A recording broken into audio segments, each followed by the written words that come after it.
من میروم. تاریخ درباره ما قضاوت خواهد کرد.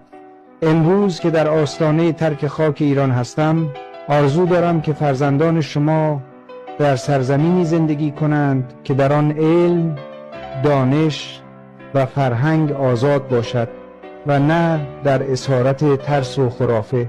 من این خاک را ترک می کنم با قلبی شکسته، اما با ایمان به شما و آینده ایران. شاید جسمم دور شود، اما روحم همیشه در میان شما خواهد بود. تصمیم به رفتن آسان نبود. من شاه ایرانم و باید آخرین کسی باشم که از وطن بیرون می رود. اما من نمیخواهم خون بیشتری بر زمین ریخته شود. خیابانهای وطن نباید صحنه جنگ و کینه باشد. هیچکس بیش از من از دیدن خون جوانان این کشور آزرده نمی شود.